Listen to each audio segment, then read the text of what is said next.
when you started your business. You had a dream. You had boundless passion. You wanted to create something different. There was a problem, and you were going to solve it.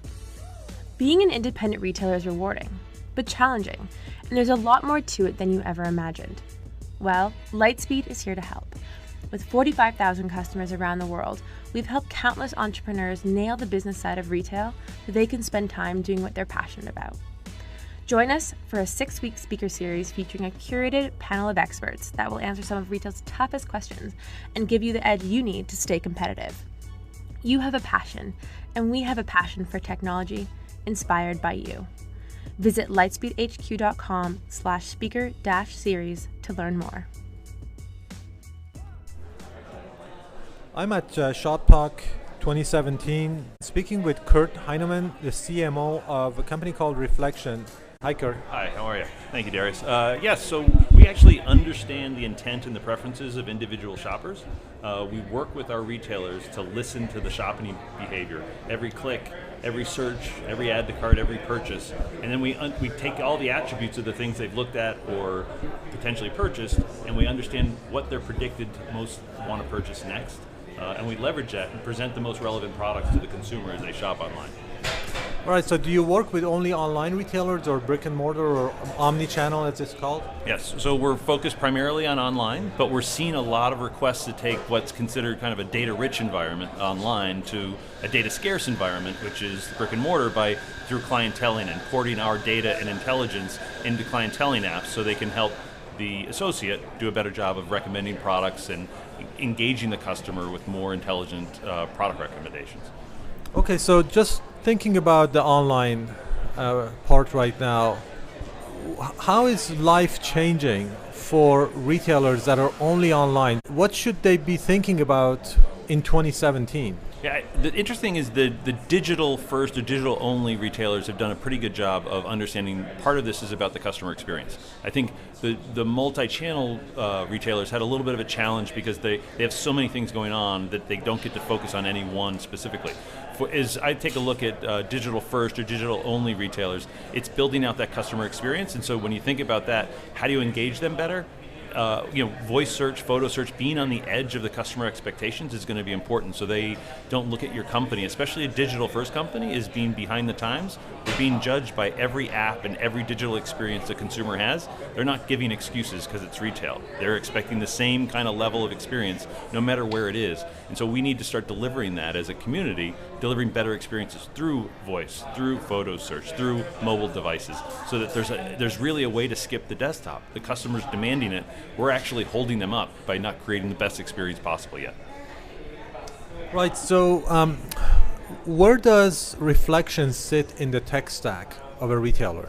So we're all front end. The nice thing is because we integrate at the DOM level, we're able at the browser level, we don't have to do a lot of back end work, but we're able to collect all that information on your behalf in regards to what the shopper is clicking on, doing everything.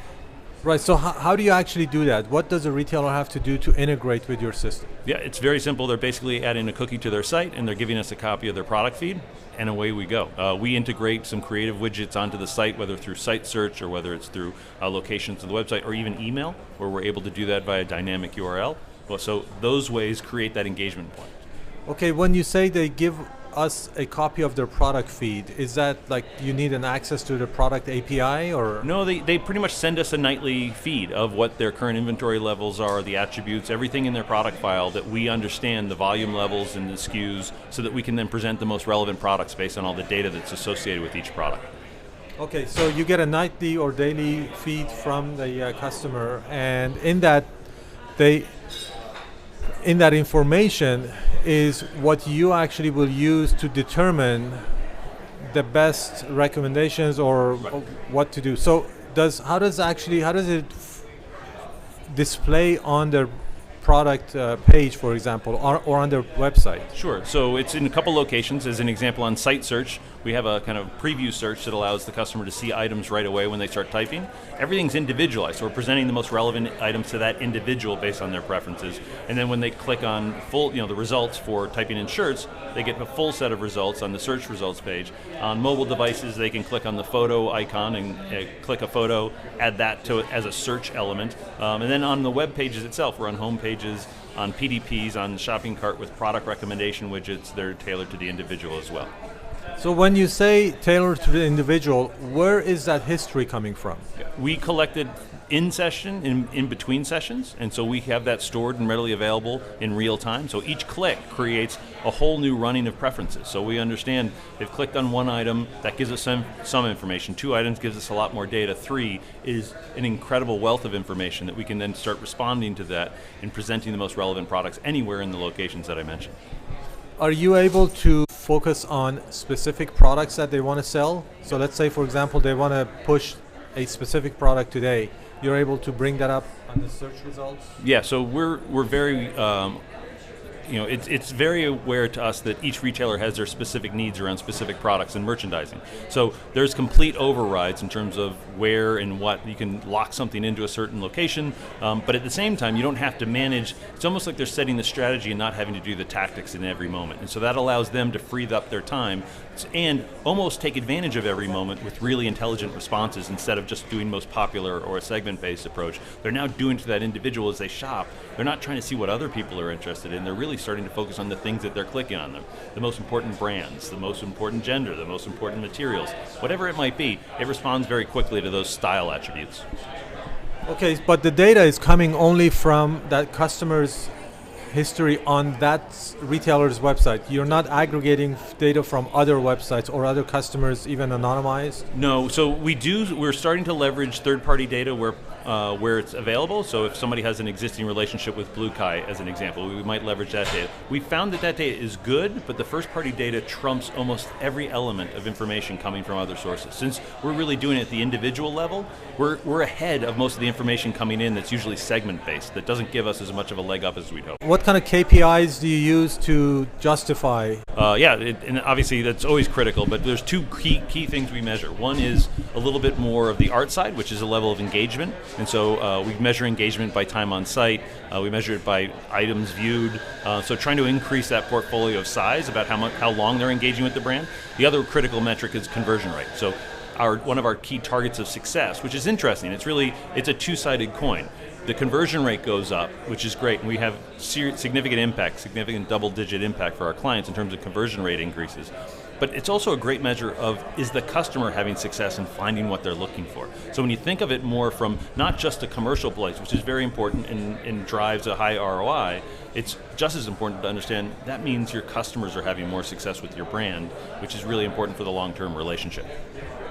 Do you also work in the the cart abandonment area, and getting the customer basically to put things in the cart and actually paying for it? Yeah, so we do that in a couple of ways. First, obviously we're driving higher conversion rate, which means more people are adding things to cart, but we also have an email solution which drives not only intelligent, individualized merchandising on promotional emails, but we're just releasing behavioral emails as well. So not only are you able to add to cart, we've got a whole list of different applications in terms of actions that create those behavioral responses. So it's if you left something in your cart, if there's low inventory on something you looked at, if there's new items that match something you've looked at before that's no longer, a full set of things that are tailored not necessarily just as a trigger, but truly behavioral that takes advantage of our wealth of data around that individual so we can help promote something that drives them back to the site. Amazon is going to voice with Alexa. What do you think as far as how voice is going to change conversion? For example, how do you measure conversion from a voice engagement? I think there's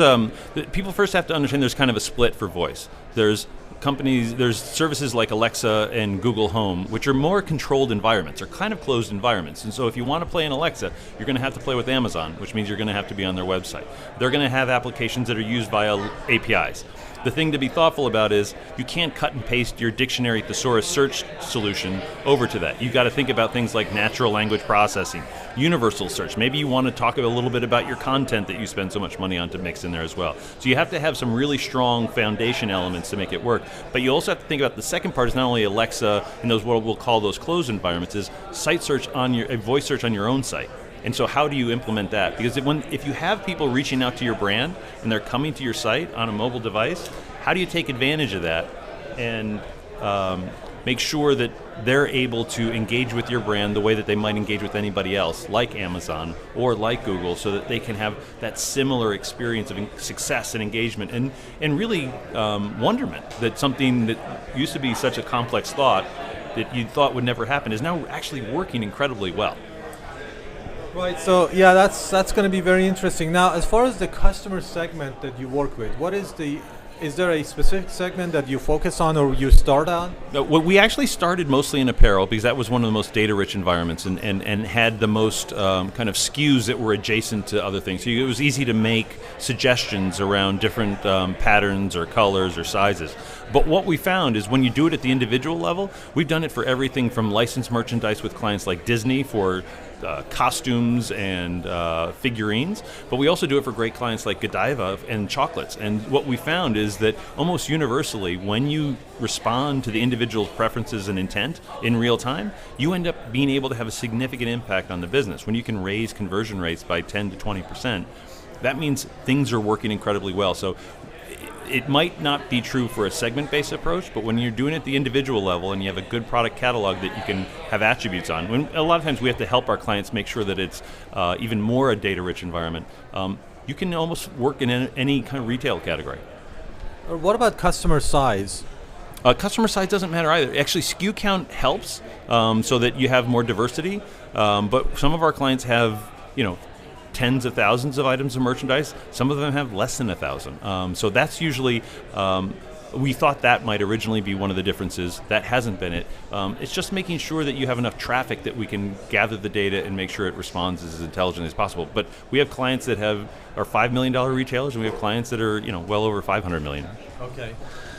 What do you think about the role of video, recorded and live video now becoming a lot more popular in commerce, and how that actually might work in your business? Yeah, so we see it in a couple ways. First of all, we think that video is turning into a snippet video environment. Everybody's getting television served to them on YouTube in bite-sized pieces. I think they're ready for that in the retail experience as well.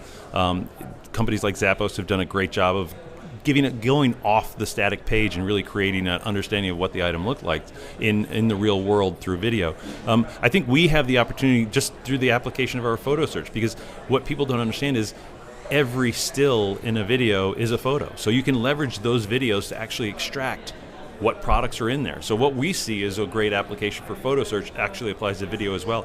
It's really outfitting. People take a picture of somebody they see in an outfit. We're able to spit back multiple products to them in multiple categories based on the photograph. It works in video as well. So I think what we're seeing is the convergence of sources of interest, whether it's going to be video or Pinterest or whatever it might be, that can turn into results on your page to say, here's items that look like the items in that photograph or video, and that's going to be the way that people start searching for things. It's going to be things that look like this, as opposed to, I need to buy a shirt. It's, I like that shirt I see in this picture, how can I find that? How is your life changing? The things that are changing for me is really just a focus on content. I think there used to be a thought that marketing was really the tip of the spear for sales, and what I found is in the retail space, these people are being inundated with attacks from marketers in one form or another and salespeople.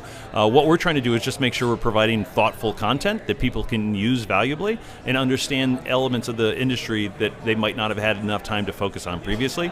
So we found that content marketing is really a great way to share information that hopefully they can engage with our brand. It's not a sales environment. It's something they can feel comfortable with. They see if they understand and think the way that we do. And that's an understanding about if they wish to come into our brand a little bit more and look at a relationship.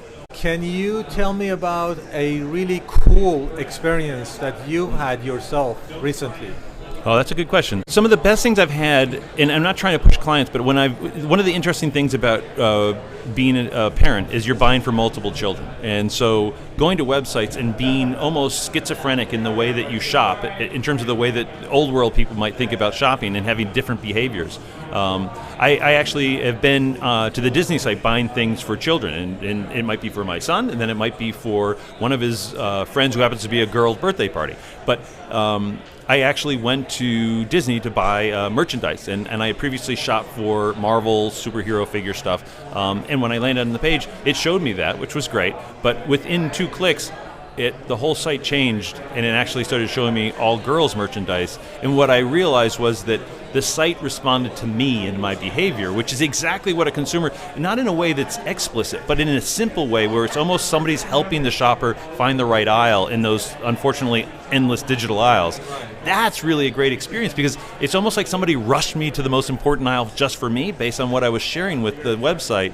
And that is exactly what I think is an experience that sometimes you don't quite know until it's over that was so easy. And that's really been a great experience for me on Disney. Uber is also in different type of retail, but the way that they're actually really using technology is very interesting, where they match the location and the needs of both the driver and the rider. Yep. Dynamically is pretty interesting. Yeah, I did the other day actually from an Uber perspective. I think it's more of an integrated story. I was sitting in an office off-site, and my alert came up for the fact that I should leave because the location was 20 minutes away. Google served that up. But not only did it serve the fact that I should probably leave because the place was 21 minutes away, underneath that, it basically said, do you wish for us to call Uber and add that to your Uber location? So I was not only alerted to the fact that I should leave now, it also gave me within one touch the ability to transfer the address from my calendar to Uber and call the Uber with one touch. That, to me, was an incredible integrated experience. So that was Google Calendar basically doing that. Yeah, so that's really what retailers need. That kind of an experience. Exactly. To your point, I think it's that integrated experience where somebody might alert me that there's new merchandise that is almost, imagine that from a data perspective, it says it's a 90% match for their preferences. Imagine that it pops up and it says, this item just came in store, it's available in your size. You might not have to go to the site, but whomever it is, whether it's Google or whomever, has created an experience that is now off-site merchandising, but it's intelligent merchandising. It's not advertising. It's actually fed by data, fed by awareness that it's something I might want, and with one click, I could probably end up on the PDP page, and then more importantly, maybe with Apple Pay or Google or Android Pay, I could just swipe my finger and before you know it, it's at my house. And what we thought of, if you think about it, is the desktop used to be the king of the environment. If we do this right, mobile will actually be a better and faster way to transact in our future. Instead of it being a barrier, we need to think about the opportunity that's there that's huge. Yeah. Awesome. Well, thank you so much. This has been very interesting. Look forward to hearing more good things about Reflektion. Thank you, Darius. Thank you for your Think interest. back to when you started your business. You had a dream. You had boundless passion. You wanted to create something different. There was a problem, and you were going to solve it.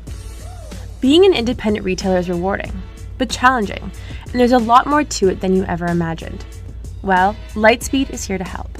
With 45,000 customers around the world, we've helped countless entrepreneurs nail the business side of retail so they can spend time doing what they're passionate about. Join us for a 6-week speaker series featuring a curated panel of experts that will answer some of retail's toughest questions and give you the edge you need to stay competitive. You have a passion, and we have a passion for technology inspired by you. Visit lightspeedhq.com/speaker-series to learn more.